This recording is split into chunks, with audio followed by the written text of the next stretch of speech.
Damn it, Dale.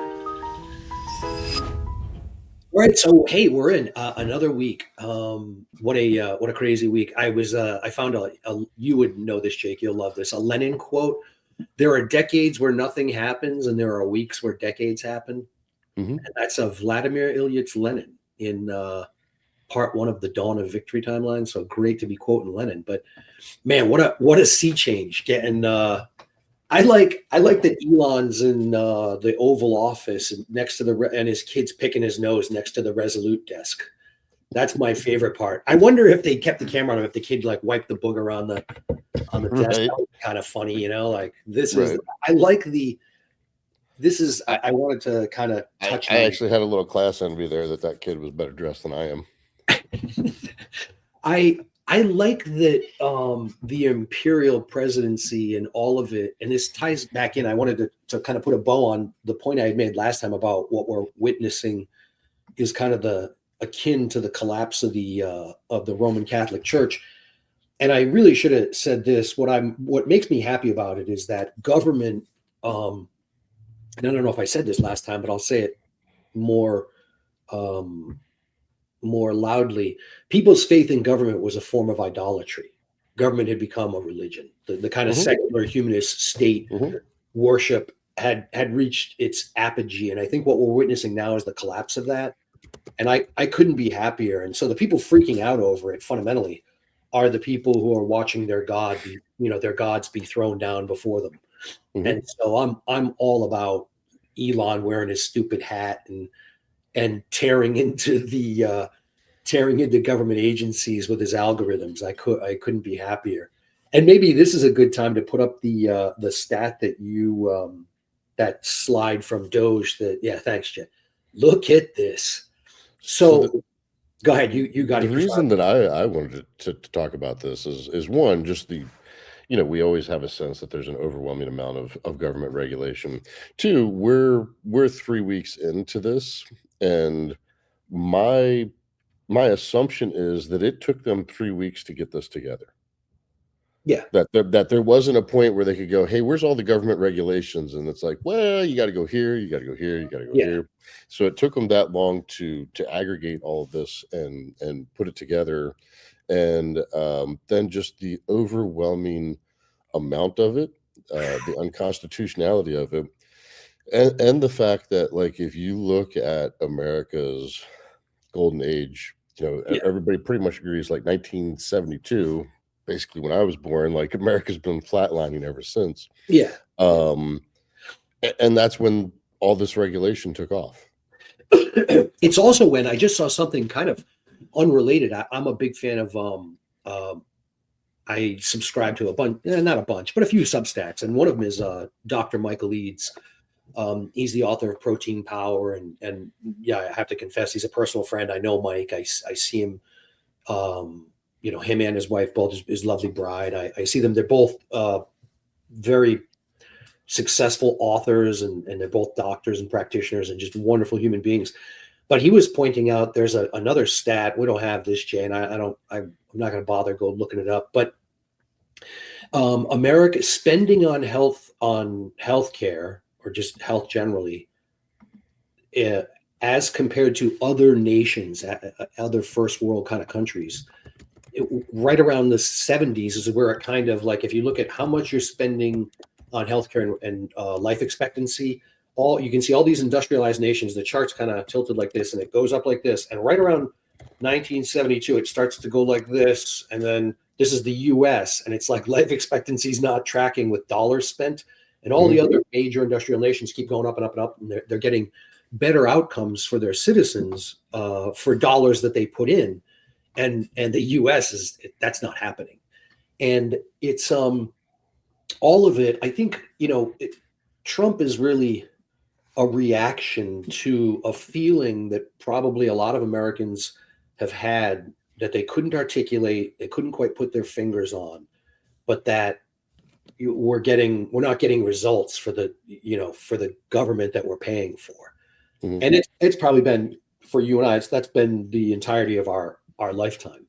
Well, And again, it comes back to the regulations that, yeah, like, in the 1970s, we had the number one education system in the world, and we just started the Department of Education, and now we're and now we're 20 something. Yeah. yeah, we started the 1970 Department of Energy, and now our energy is more expensive. Like literally everything that government has applied itself to has made it categorically worse. Right. And that's the inescapable conclusion. And people like, Austrian economists and libertarians, hardcore libertarians like von Mises or Milton Friedman or Hayek would have said, yes, of course.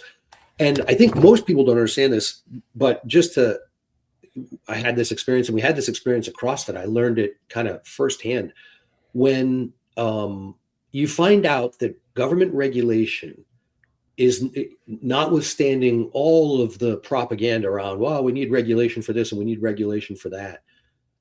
Inevitably, government regulation, the regulations are written by the largest entities in whatever sector it is. And they're almost always written in such a way as to prevent to create barriers to entry for anybody else. So and you can look at this historically, you can trace this back, like when the regulations on steel came into effect, when Congress said, we've got to regulate steel, damn it, in the 19th, whatever. Who do you think? I mean, Congress doesn't know shit. It's not like you got congressmen who are steel magnates or people who manage, know how to turn coal into steel or any of that. So what do? They're like, well, we want to regulate steel. Who did they go talk to? Well, they go talk to the largest players in that.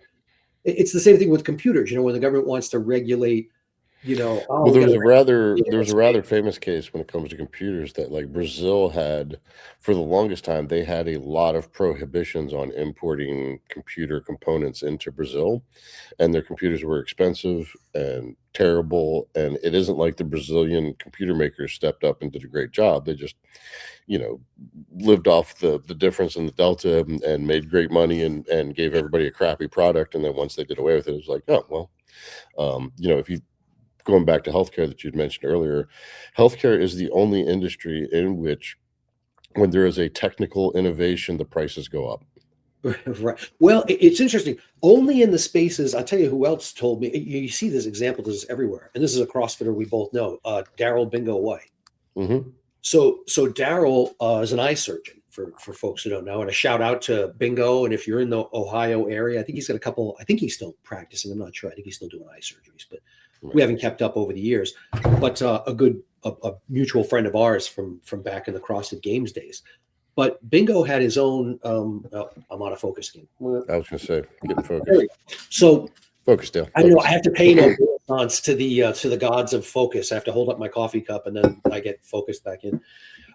So Bingo told me that eye surgeries. He had to keep up. It's one of the few areas, for whatever reason, that's not regulated. Eye surgery, the government's not, they got sort of nothing to say about that. And so his industry, if you look at laser eye surgery, as the technology got better and better and better, and it got cheaper and cheaper and cheaper because there's competition. And so you wind up with a better product at a cheaper price. And and a subject that's near and dear to my heart, the same thing happened with breast augmentation, which is also not covered by insurance, that it's become less expensive and become a better quality product. Right.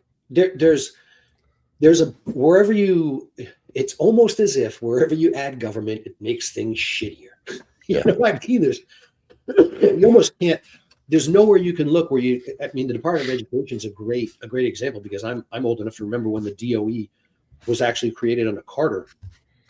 And prior to that, and I was in the 5th grade. So, it's not like I had any sense of this, but I was a product of the public school system. But it used to be there was a genuine getting certain things learned. And now I'm burn it all to the ground as far as I'm concerned. That people's lives would be vastly, and in fact, this is what we're witnessing right now. So kind of back to where we started. The Doge effort to point out just how hyper regulated we are. If you're going to point to a golden age of the United States, you would have to say it was from the founding, where we started in 1787. We were living, the average American at that time was living in a home that was made of, made of logs that they had cut down with a hatchet, and I mean, people were carving out of the wilderness their existence, and 100 and between 1789 and the income tax, which is really what I consider the beginning of the end.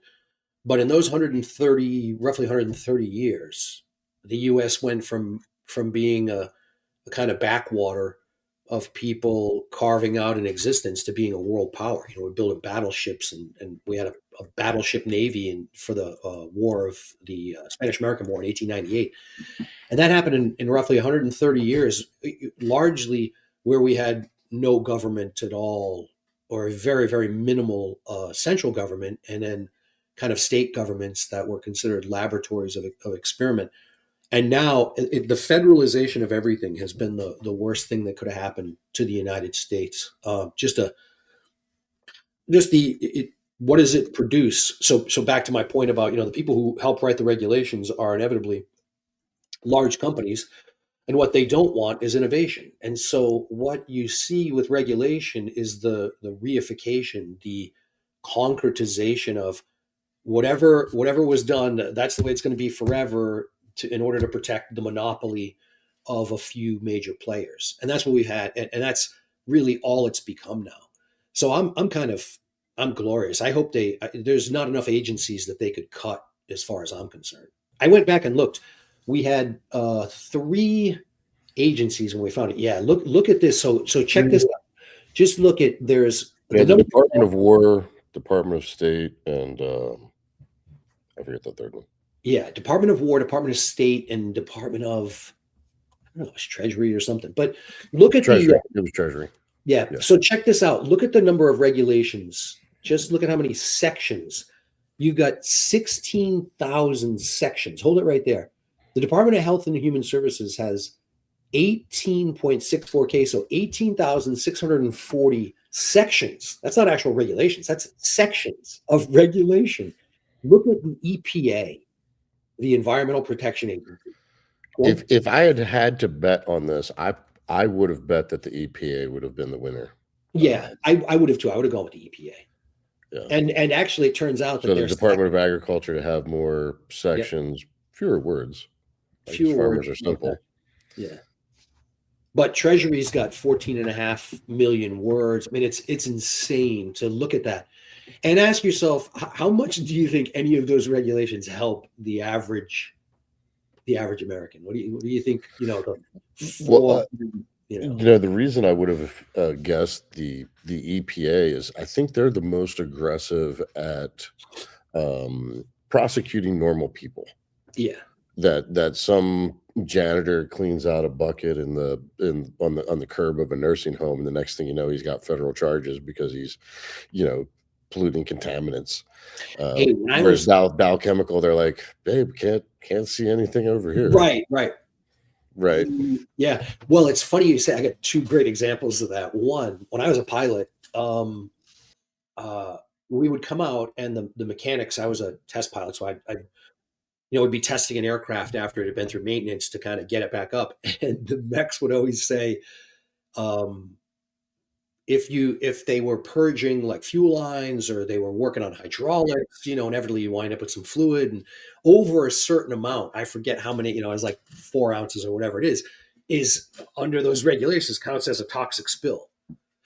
So the mechs would be like, they'd be working on the hydraulic lines, and those things are under huge high pressure, huge, 2,200 psi or whatever it is. It's pounds per square inch. I mean, you can get killed by those things, and so sometimes they'll be working on them, and a line comes loose, and now hydraulic fluid spraying everywhere, and they'd tie the line off, and then I would be like, and they'd be like, sir, they would tell me all the time, sir, this is probably the point where you should go inside and we can clean this up, because otherwise.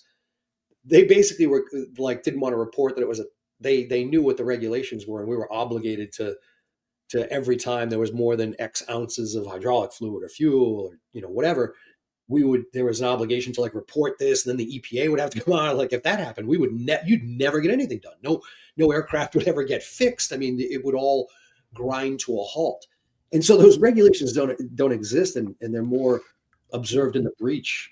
Well, during the Obama administration, when compact fluorescent light bulbs first came out, because of I think they had mercury in them. They had something in them that if you broke a light bulb, you were like to flee the residence, and you like had to take off. Yeah.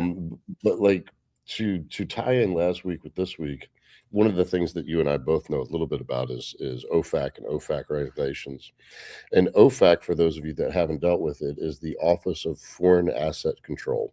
So anytime you're sending money abroad, you have to do an OFAC check, which controls transactions and limits and who you can send money to and how it can be sent. And there's also a PIP check, which is a politically interested person. So if you want to send $10,000 to the niece of the king of Congo, well, the government wants to have a look at that transaction. Right. And it is really difficult to send money internationally regularly as a company because of these OFAC regulations. Yep. And looking at what came out last week about US aid, it appears that every single one of their transactions was either an OFAC or a PIP violation. So when you say like, hey, the big guys are trying to regulate the little guys out of it, the government's going, hey, we want to be able to send money to terrorist organizations, and we want to be able to send money to political people for influence, but don't you dare do it. Yeah, what we're finding out is essentially that government is a criminal cartel, and what they punish more than anything else is competition. I tell people, lotteries, you can find a lot of on here before, but if you look at a lot of Fourth Amendment case law from the 1920s, a lot of Fourth Amendment cases come out of prohibition and targeting organized crime, as they called it, the mafia. And a lot of those cases are, just horrible justifications by the Supreme Court as to why government's allowed to violate your rights. But what's interesting is a big part of those cases involved lotteries, which were illegal back then. Mm-hmm. Government, I think they called it running the numbers back then. Yes, running numbers. And they were very, very, all this moralistic language by government, by Supreme Court justices about how lotteries are a tax on the poor because rich people don't buy lottery tickets, and it's a terrible thing and it takes advantage of the poor and blah, blah, blah. And, there's a whole bunch of Fourth Amendment jurisprudence that's based on that. And then, of course, you fast forward and it's like government figures out that, wow, that's a great source of revenue. And so now that all goes out the window. We still get the Fourth Amendment. We still get the case law that takes away our Fourth Amendment rights, but now the government. But one of the little interesting factoids about, I did a technology project for a couple of state lotteries. The average lottery player spends over $11 a day. Wow. So it's the addicts fundamentally who make up the lottery. Yeah. And at first when I heard that number, I was like, how can that, I'm as guilty as it. Hey man, Powerball's $250 million. I'll throw $1 at it. Yeah, like, right. I'll live for a week. Right. If it's 500 million, I might go in for. I do that too. I don't do it regularly, but if it gets up to like 500 million and I'm in the store, I might see it and go, "Oh, I'll take it." Yeah, I'll take a couple dollars on that, sure. And so at first that number made zero sense to me, and then the guy that goes in and buys $10 of scratchers goes out in the parking lot, scratches them all off, and then takes his $5 that he won and goes back in and buys more scratchers. And it's like, yeah. All right. Well, so it's funny though. So government does that, but if you here's the sort of punchline to all of it. So government now is in the lottery business, but here's what I find hysterical about it. No mafia, no criminal organization could have survived if they were taking as much as the government takes in taxes from your lottery winnings. Mm-hmm. In other words, like my ex mother-in-law, now deceased, God rest her beautiful soul, right off the boat from Ireland, from Galway Bay, a wonderful soul. But she had a guy, one of Whitey's, I know, right? One of Whitey's guys would come by. Everybody had their own bookie, and one of Whitey's guys would come around City Point area and see what the number was going to be that week. You would get your bet, like you'd bet on the number, whatever it was, and she would do that every week. And the point is that Whitey Bulger's Winter Hill Gang wouldn't take 35%. They couldn't stay in business if they were taking 35%.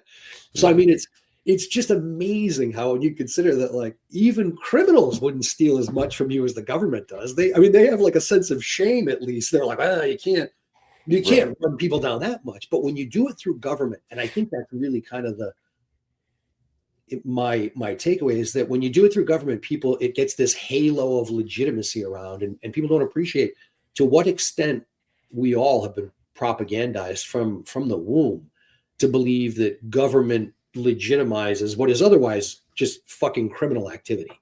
Right. And so I couldn't be happier to see, and as much as I'm not a Trump guy, I'm turned into one, because if he burns it all to the ground, if he's Mr. Magoo and just, if he torched the White House tomorrow, I'd be cackling.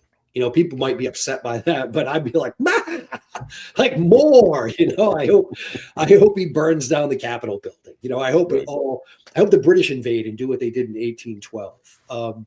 And speaking of which, as random as it seems what he's doing, I did want to point out that, hey Jay, can you pull up that thing I sent you, that Jeff Childers article, just in case you think that that it's all random. I got two things I want to say about this. So Jeff Childers is an attorney, and he writes the Substack Coffee and COVID, and he wrote an article on Wednesday that's brilliant. It's called The Swamp Apocalypse. I highly recommend that you read it. And so if you look down, scroll down, he's talking about, and there's the kid picking his nose. I love that. And I can't stand that Elon calls him little X. I'm tired of his obsession with X. It's stupid. But so one of the things that's really interesting is Childers is pointing out, we're now running into this, Democrats, in response to what Trump's doing, in case you're not keeping up on this stuff. Democrats have run and gotten injunctions against several of the things that are going on, and seemingly in complete violation of the law and the Constitution. You've got federal judges saying, well, the president can't actually do what he's doing. What he's doing as the chief executive. That it's this unaccountable bureaucracy are really who we're supposed to be listening to, and they're the ones who should be controlling all of it. But what Childers points out is that this is all obviously a part of a strategy. So scroll down, he goes down and he says right here, he says the swamp thought that Doge was the main battle group, but it's really just a reconnaissance force. Because what happened is they've done all these things, they've gotten injunctions against them. You've forced Democrats to essentially defend all of this fraud in USAID and all these other areas that we talked about. But the next step is the budget reconciliation bill. And for those who don't, follow or don't know, these are kind of parliamentary procedural kind of tricks. But the way there's a procedure where you can get a budget passed through budget reconciliation, and you only need a majority, not a super majority. You don't need 60%. So there's a couple things with the budget reconciliation. The way it works is Mike Johnson, what's his role? Speaker. Yeah. He sends it to the committees. Committees, you have to come up with the budget. The committees come up with the budget. They send it back. The committee can only talk about their area of expertise. So they have a very limited scope. It does not require the Senate's approval. There is no ability to filibuster. There's an annual limitation. And so it's just a much quicker, much more focused process that isn't one of these omnibus bills that we get all the time. And it's like, this committee said this much for what they're dealing with for education, defense, whatever the aspect is. And then, it can't be filibustered. Right. So what this means now is that you've got these individual pieces that can be slashed, where we now know USAID was fundamentally a money laundering operation that can be cut to the bone. And you can do this.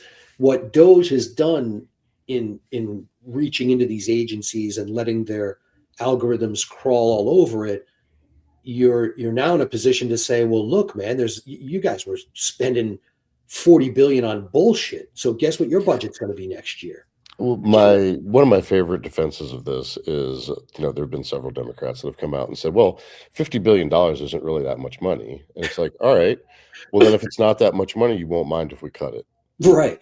Well, of course, the other part is, yeah, it's not, it's always not that much money when it's somebody else's.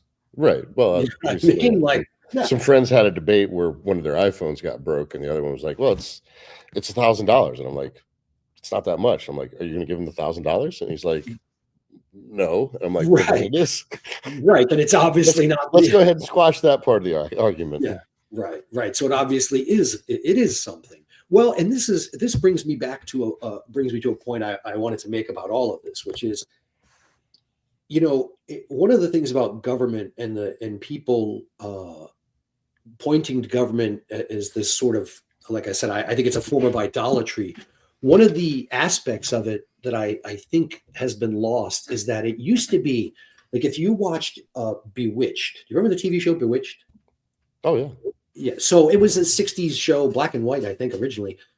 The wonderful Elizabeth Montgomery. And there was a character in there. There were people across the street, and it was a nosy, busybody wife who was always looking out the window, and she would see like some of the hocus pocus that was going on. And she would tell her husband, and he was always sitting in the chair reading the paper, and he was just like, yeah, whatever, just ignoring his wife. And she was always looking out. She was the busybody neighbor. And it was for a long time in America, that was a horrible negative stereotype of the busybody neighbor who just couldn't stop looking out their curtains and sticking their nose into other people's business, just couldn't shut their fucking mouth and mind their own business. And we kind of had a sense in America that, like, yeah, you oughta worry about your own shit before you started sticking your nose into other people's. And it became at some point this idea that um no, that somehow now it was virtuous. And I'll tell you where I'm going with this is, I'm going to use an example that's going to piss off everybody, but you'll probably appreciate this. You'll love this. Um, Mothers Against Drunk Driving, right? Was this sort of this groundswell, I guess. I don't know. It wouldn't surprise me if you looked into it and they were getting USAID money. But Mothers Against Drunk Driving sort of started on this notion that somebody's kid got killed in a drunk driving accident. And then there was this sort of word, no one should have to live with that. No one should have to go through that. And and I may have even used that phrase myself at one point, which is, no one should have to endure what I did. And God, please let nobody take from this that I don't think it's a tragedy if a 17-year-old gets killed by a drunk driver. It's horrific. And I've had friends get killed by drunk drivers as well. So yes, terrible thing. No question about it. But, however, that tragedy does not convey to anyone some super victim status that now entitles you to to um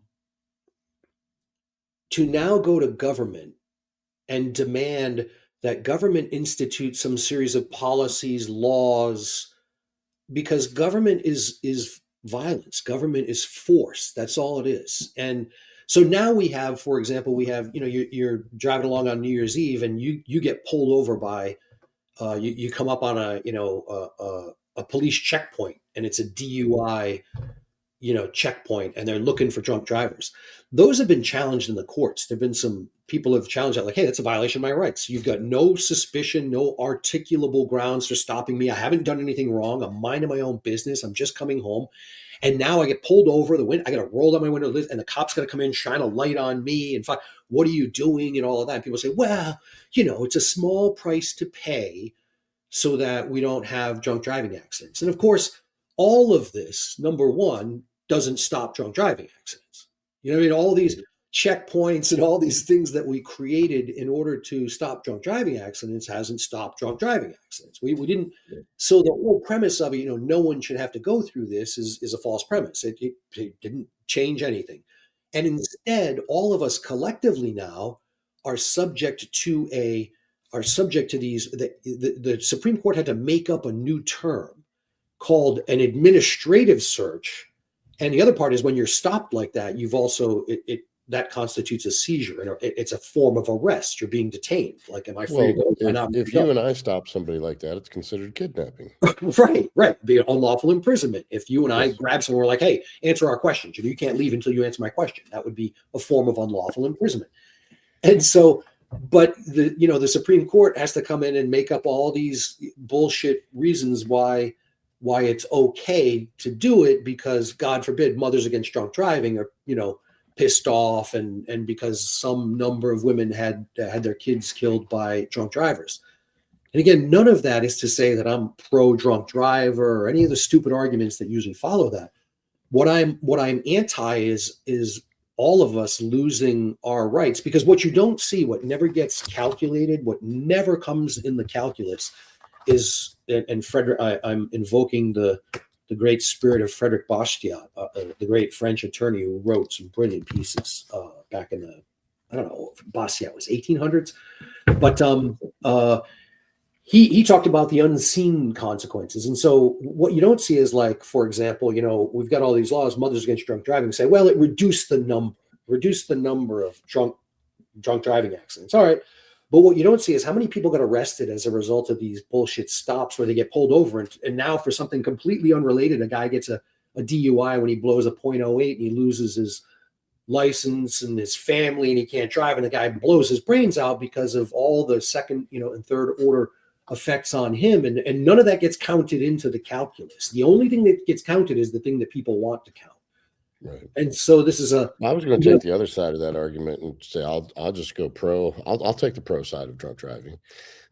Growing up in Arkansas in the 80s and 90s, got the good old boys would just drive around on country roads and drink and throw the empties in the bed. And I think that was a great training ground for people to learn how to drive drunk. And if we had more training, more practice, they would probably be more proficient at it and fewer accidents. I don't know if I said that. By the way, that was all sarcasm for the people that at home that didn't. Well, it's funny you said. I think I said, did I talk about that last time? The time before, I had a CO. We had a squadron party, and you did mention the party. Yeah, 3 guys got popped for DUI, and these weren't, again, nobody harmed and all that. But the CO had been like, yeah, man. He's like, man, drinking and driving used to be a varsity sport, and I bought basically everything that the government sold as a young person. So it's probably not surprising that I'm now kind of an anarchist, which is that converts are always the biggest zealots, and I am too. So I'm all about burning government to the ground. I suppose there'll probably be somebody in the comments on after our 35 watchers look at this. There'll probably be somebody in there like, I can't believe Sevan's a pro drunk driving guy.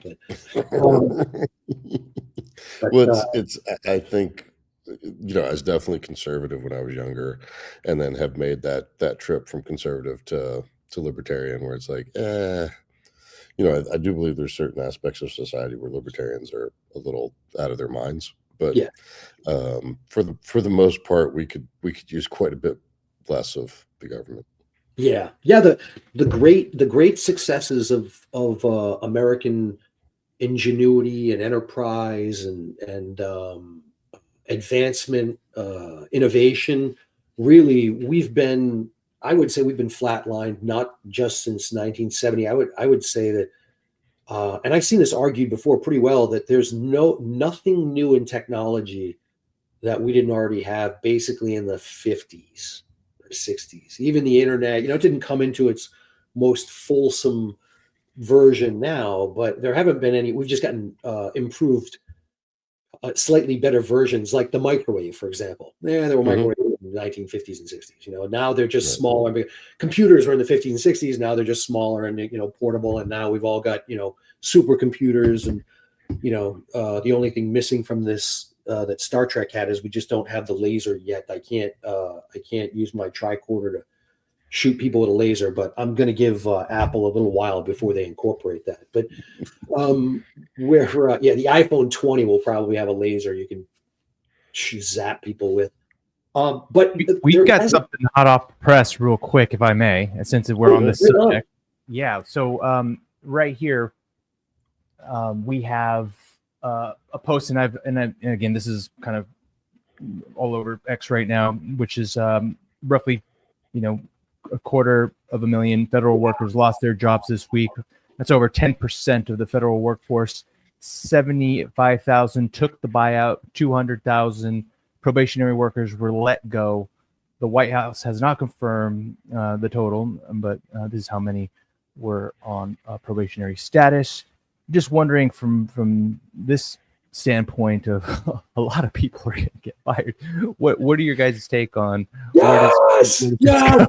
I mean, you can see where I am. My sympathy for government workers is right up there with my sympathy for pedophiles, people who kick animals. Yeah, I mean, that's about where my sympathy is for government workers. Please God, let my daughters not see this. I got a daughter who's a clerk she's in Manassas. Like I said, this is where she's an attorney and she's clerking for a judge in the Manassas County, Prince William County Court system. So she's probably horrified because a bunch of her friends are just getting shit canned left, right, and sideways. Becca, I'm sorry. You know your dad's a curmudgeon. This is what happens to you when you get old. But I couldn't be happier about it. Look, the government is so, people have no idea. I'll tell you the best indication you could have of this is look at the budget. Like the budget last year, the total budget, I think was $7 trillion or something like that. Mm-hmm. That was last year's, how much they spent last year. Well, I think in order to cut like $2 trillion from the budget, all we have to do is go back to like 2019. Well, that's budget. right. Well, that's what I was like. It's like, hey, I think we can get back to 2019 pretty easily. So I remember when we went over, when did we go over? It's like $1 trillion, the first $1 trillion budget. I remember when that happened, it was like a big deal. And people were like, wow, man, this can't keep going. You know, we can't do this. That was 42 years ago. So that's why I remember that. I was on October 23, 1981, America's national debt crossed the trillion mark. It was an unprecedented, staggering, earth-shattering figure. $1 trillion. Now we're at 30. Now we're at 37 trillion. You know, now that's not even the budget. That's the debt. I was looking for the budget. What was the first $1 trillion budget? The first $1 trillion budget proposal was January 1987. Okay, there you go. So 1987 was our first $1 trillion budget, which is pretty amazing. And now we're at 7x that. And that is, so if we went back to, and like, does anybody think like 1987 was, you know, like, oh, it was crazy. People were dying in the streets. The bodies were stacking up because we didn't have enough government. You know what I mean? Like we went over $1 trillion in 87. So if we went down to $1 trillion, we would have government like we did in 1987. That was not exactly the era of small government. I know. I was alive for that. I remember it well. I graduated high school. It was not. Nobody thought, wow, this is really small government right now. We have, you know, right. 1987 was $1 trillion, and we're now 7x that. And so when people act surprised about how much fraud there is in government, and I would suggest to anybody respectfully that in 1987 it wasn't like the budget was fraud free. You know, it wasn't like Reagan and the boys didn't have their own little, you know. DOD didn't pass an audit then either. Right. The DOD still couldn't pass an audit, you know. Right. So yeah. So if you're horrified watching any of this, and I hope we do have some left-leaning listeners who may be hating me, but I hope you understand that it's not because I don't care. It's because I don't care. No, I'm just kidding. Well, it's one of those things where, you know, 200,000 plus 275,000 unemployed people. Well, 200,000 unemployed people hitting the market at the same time is a bit of a shock to the system. Yep. You know, one of my constant points of contention with companies is the consideration that they expect for their employees that they never give back. Like, hey, we want you to give us 2 weeks notice, but you're fired on the spot. Oh, right.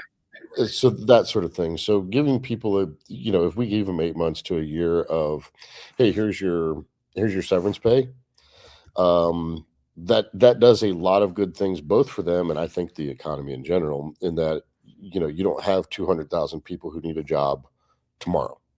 Yeah. They can look for better positions. They can create better companies. Who knows how many people of them are overemployed, which is the term for having two jobs at once, which I enormously support. I screw the company if you can do your job. If you can, if they give you a $40 40-hour job and you can do it in 10 hours and you can take on 2 more jobs.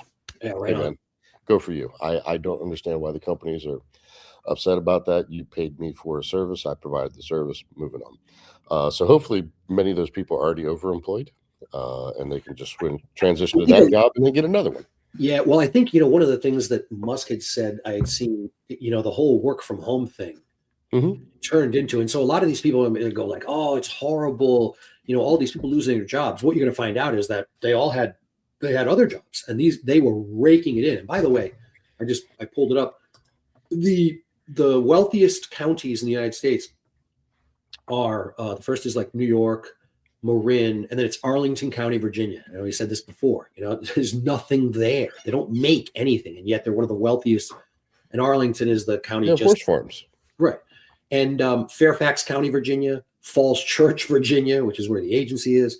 Loudoun County, Virginia, which is out west. All of those, they make nothing. There is no manufacturing. There's no industry to speak of. It is entirely. That's what your tax dollars are paying for. So yeah, are those folks going to have to take it on the chin? Yeah, but I think as Elon said, there was only like the occupancy rate for government buildings was so absurd. Like it was like 8%.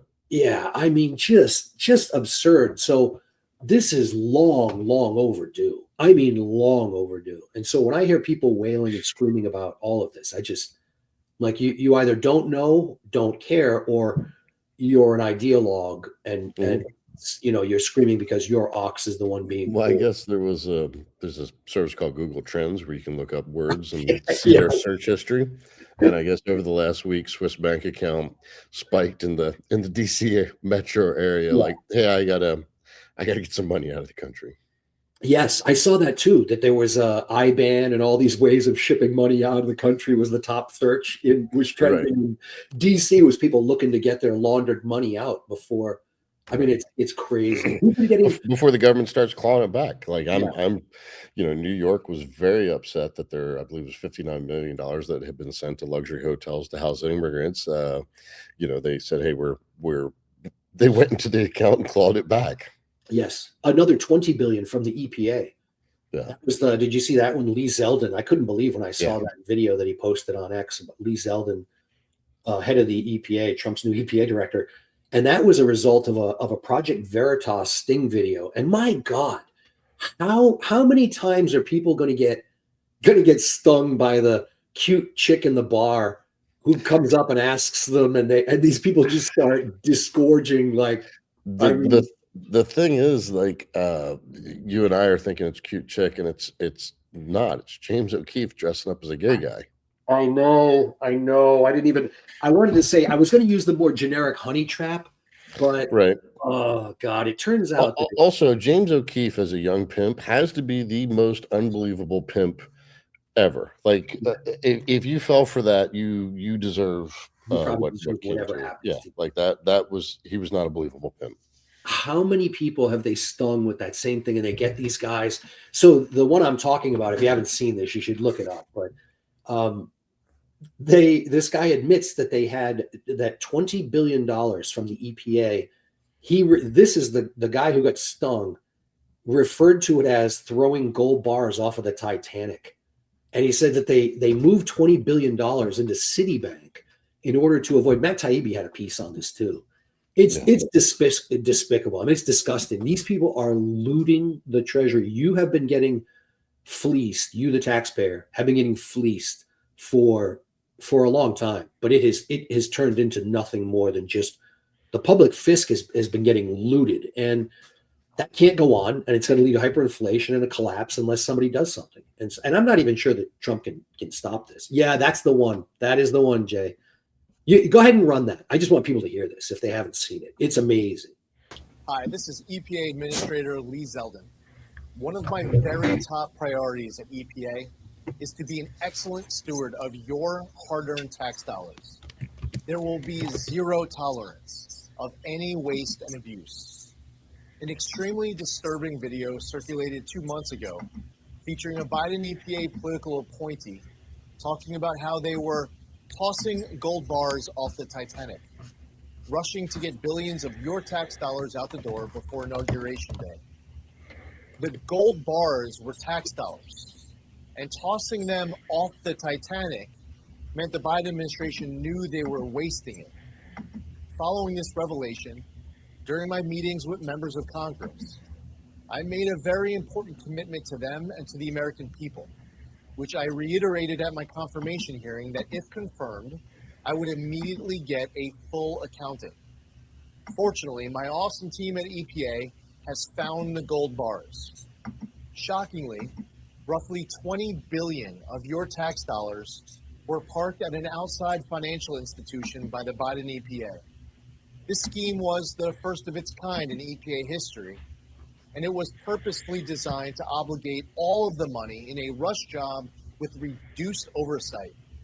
Even further, this pot of $20 billion was awarded to just 8 entities that were then responsible for doling out your money to NGOs and others at their discretion with far less transparency. Just under $7 billion was sent to one entity called the Climate United Fund. I'm sure you and I now have some of the same questions. How do these organizations decide? What the fuck? Yeah, that was my question. How about that? Are there any former Biden EPA staffers who are now working at these entities? Of course. Let me make one thing abundantly clear. At this point, there is zero reason to suspect any wrongdoing by the bank. Yep. Here's my Citibank, position by the as way. EPA administrator. The financial agent agreement with the bank needs to be instantly terminated, and the bank must immediately return all of the gold bars that the Biden administration tossed off the Titanic. EPA needs to reassume responsibility for all of these funds. We will review every penny that has gone out the door. I'll be referring this matter to the Inspector General's office, and we'll work with the Justice Department as well. The days of irresponsibly shoveling. All right, you can cut it. He's going to do some posturing at the end there. So what they were doing is, and of course, if you don't get it, he says the Titanic. What the Titanic was really referring to was they knew they were. This was a couple months ago, so this was in November. So they knew they got smoked in the election, and so between November and January, the inauguration of the new administration, what you had was a wholesale looting of the treasury. And so it argues that there might be, we might ought to have something in place between an election and an inauguration in which the outgoing administration kind of can take no new action, or you've just got to be frozen in place. Because I can't ever remember seeing anything like what happened between the election loss in November and the January, like how much more money went to Ukraine. You know, people may or may not know. Watching this, I've been in litigation against the DoD over folks who were military people who refused the vaccine and got shit canned for it, the COVID-19 mRNA gene transfection agents. And roughly 10,000 military members got canned, and then another 60,000 or so guardsmen also got canned, and another 20,000 or so reservists also got canned. So I've been suing the DoD over that for years, and we used to have still do kind of have a running joke during the Biden administration. Every time the DoD would say, there was one where they said they had they found there was an accounting audit and they had found $6.5 billion more to go to Ukraine or something like that. And I joked to my partners, I'm like, well, there goes our back pay. There goes our clients' money that they should have got. It just went out the door. And I mean, every time it would be like next week, it'd be another, we've got another, how much money to Ukraine? For those who don't want to believe it, that is nothing more. Ukraine was nothing more than a money laundering operation. That's all that was. That was a giant money laundering operation. And a lot of people got rich as fuck, particularly the Bidens. We now know really beyond any shadow of a doubt that Hunter Biden and all of that was nothing more than a money laundering operation for the Bidens. So there you go. That's what government is. So that's why I want to see it all burned to the ground. Yeah. In case anybody's curious. Because right now, your grandchildren are now indebted to the U.S. government. We are now all in debt servitude through taxation to the U.S. government for generationally. Like everybody owes money through. Like we'll never pay it back. You, me, our generation will never be able to. The next generation can't. We're now 3 generations. When you can have a negative running budget, you are obligating your descendants to pay forever, and that's where we are. Yeah, I know. This is one of the things Vivek came out with real recently here, is that like it's a constitutional requirement that they report how the money's being spent to us. Yeah. And it hasn't been done until now. So for any of these judges who are committing lawfare and trying to stop this accounting and this audit that's taking place, it's like the Constitution literally says you have to do it. Yeah, I know. Elizabeth Warren came out and said, there's no law that says we have to, or something like we have to think. And I'm like, does she not know that that's right in the fucking Constitution? And of course, the answer is no, she doesn't know that. She's a senator and paid for her ignorance. Well, there's also, Elon wasn't elected, and it's like, well, neither was Fauci, neither was and neither was Bill Gates, neither was any of the others. Like pick your leftist propagandist that wasn't elected, and we can play this game all day. I'll tell you, I did not think that I wasn't sure that they would be able to get RFK Jr. confirmed. I wasn't sure that they could do it. So hats off to John Thune. He's the Senate Majority Leader. I did not think that he would be able to keep his caucus in line. The only defector was Mitch McConnell. But 52-48, I mean, he whipped everybody into shape, and they were able to get RFK Jr. is now taking over HHS, and that is next to the DOD. It is the largest. I mean, they have the biggest budget and all of that massive agency, Health and Human Services. I mean, wow! I cannot believe. It's funny. I know a bunch of people at Bobby Kennedy's old organization, Children's Health Defense, and I've done some litigation alongside them. Which, by the way, Jeff Childers, the person I should do a conflict. Yeah, coffee and COVID. My conflict or my bias disclaimer is, I know Jeff Childers. I only met him once at a conference that I was moderating a panel and he was speaking at, and so I met him, talked to him a little bit. But I know a lot of people in what was RFK Jr.'s organization, Children's Health Defense. And my relationship with them goes back like 25 years to defending military folks who refused the anthrax vaccine. And so I know a bunch of people over there. And now it's really funny. Like, I wonder how they're all going to handle that whole organization. A shit ton of people from that organization are coming over now to HHS and NIH and FDA, CDC. You're going to get people who. So there was an organization that was in litigation over the 25 years I've known them. They've been, Bobby Kennedy's organization, they've been in lawsuits over and over again with the FDA over approval of vaccines and all that. And now they're going to be running. It's like, the fox is running the hen house, except as far as I'm concerned, that hen house should be pillaged and burned to the ground. So I don't know. It's interesting how Greg and I actually said that. He goes, I don't know how you run an agency that you want to see destroyed. He goes, but good luck. I mean, well, Linda McMahon's doing that, so yeah, you're all fired. Go home. Yeah. I know, right? Like, how do you? They put you in charge of an organization that you believe should be destroyed? How do they? I mean, I guess the best. Well, I guess any Chapter 13 bankruptcy trustee is. That's what. Hey, let's wind this bad boy down. Right. So it'll be interesting to see, but I don't doubt that this is an inflection point in U.S. history, and it's great to be alive to see it. I never thought. I mean, did you ever think we'd see anything like this in our lifetime? I never.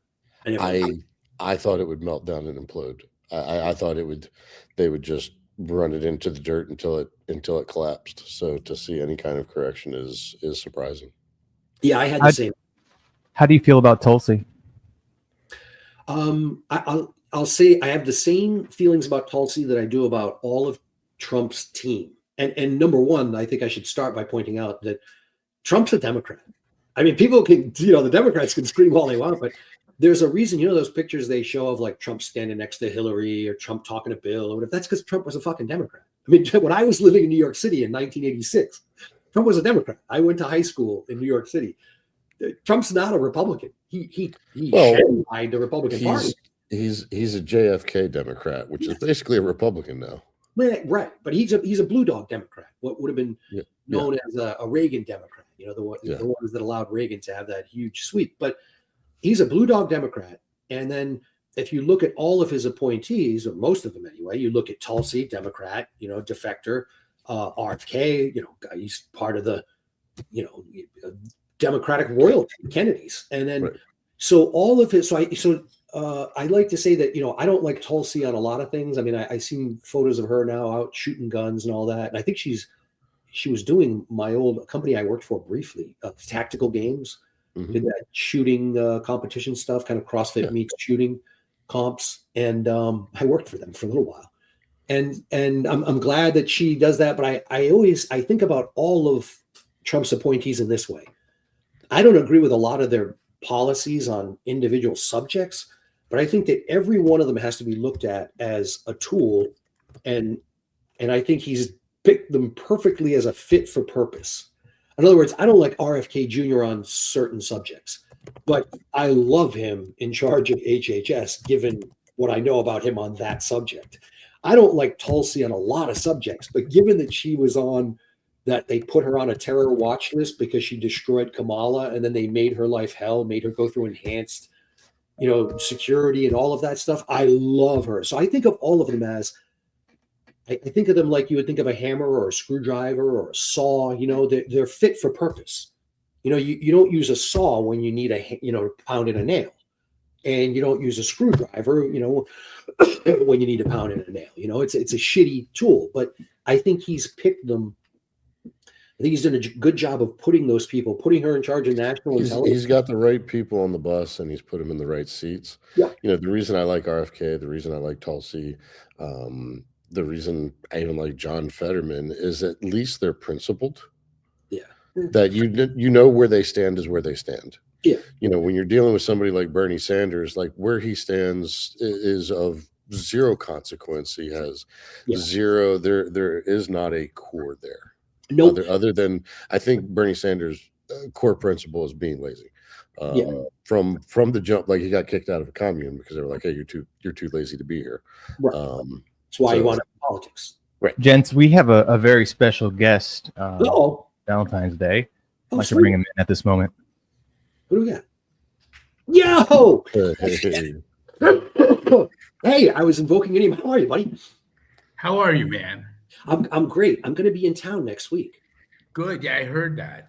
Yeah. I don't want to interrupt. I don't even know what you're talking about. So we're laughing. That shouldn't stop me from weighing in. No. We're watching the government burn to the ground, and we're having a chuckle over it. Yeah, it's really amazing. Yeah, RFK, your boy got confirmed. I can't believe it. I saw that. I was getting, kind of in the little bit of attaboy texting move. And I said, this is where it gets real. Yeah. This is an implacable foe with unlimited resources. It'll do anything.